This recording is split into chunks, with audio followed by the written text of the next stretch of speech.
সুরের মধুরতায় বাউল সাধনার অন্তর্নিহিত উপলব্ধিতে ঢাকায় অবস্থিত ভারতীয় হাই কমিশনের ইন্দিরা গান্ধী সাংস্কৃতিক কেন্দ্রের উদ্যোগে বৃহস্পতিবার পালিত হল ফকির লালন শাহের ১৩৫তম মৃত্যুবার্ষিকী। আগারগাঁওয়ের মুক্তিযুদ্ধ জাদুঘরের অডিটোরিয়ামে লালন সন্ধ্যা শিরোনামের আয়োজনে গানে কথায় স্মরণ করা হয় শাহজিকে। আমন্ত্রিত সঙ্গীত প্রেমীদের পাশাপাশি আয়োজনে এসেছিলেন দেশের সাংস্কৃতিক অঙ্গনের অনেকেই।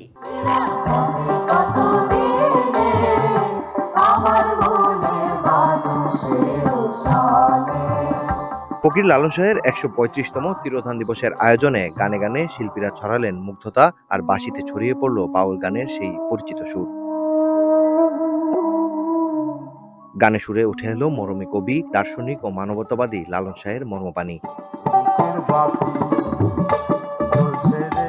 বৃহস্পতিবার সন্ধ্যায় এভাবেই শাহজিকে স্মরণে হয়ে গেল মনোরম এক লালন সন্ধ্যা।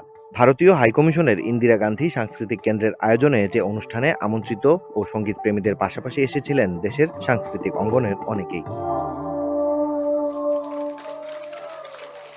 আমাদের উচিত এই দর্শনটাকে কিছুটা হলেও আবার মনের মধ্যে করে বাইরে নিয়ে যাওয়া। এতগুলো গান ভিন্ন ভিন্ন শিল্পীদের কণ্ঠে খুব চমৎকার একটা সন্ধ্যা ছিল। আয়োজনের শুরুতেই আগতদের ধন্যবাদ জানিয়ে বাংলাদেশে নিযুক্ত ভারতের হাইকমিশনার লালন শাহকে নিয়ে তুলে ধরেন তার বক্তব্য। ভারত ও বাংলাদেশের মধ্যে স্থায়ী আধ্যাত্মিক ও সাংস্কৃতিক বন্ধন ফকির লালন শাহর জীবন ও সঙ্গীতে প্রতিফলিত হয়। লালনের অন্তর্ভুক্তি, সম্প্রীতি, করুণা এবং মানবতার দর্শন জাতীয় সীমানা অতিক্রম করে উভয় জাতিকে তাদের যৌথ সাংস্কৃতিক যাত্রায় অনুপ্রাণিত করে চলেছে। লালনের ভাবাদর্শ ও বাণী এভাবেই যুগ থেকে যুগে সকল প্রজন্মকে অনুপ্রাণিত করবে বলে বিশ্বাস করেন অনুষ্ঠানের সঙ্গীত শিল্পীরা।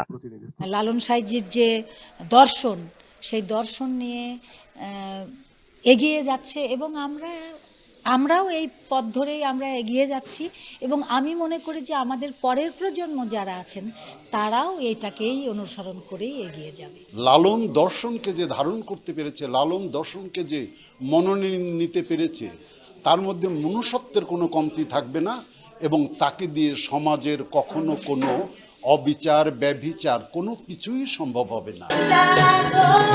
লালন সন্ধ্যার শেষ পর্বে ব্যান্ড দল লালনের প্রাণবন্ত ও আধুনিক পরিবেশনা লালনের বার্তা কিভাবে সময়ের সঙ্গে অব্যাহতভাবে বিকশিত হচ্ছে সেটাই তুলে ধরে।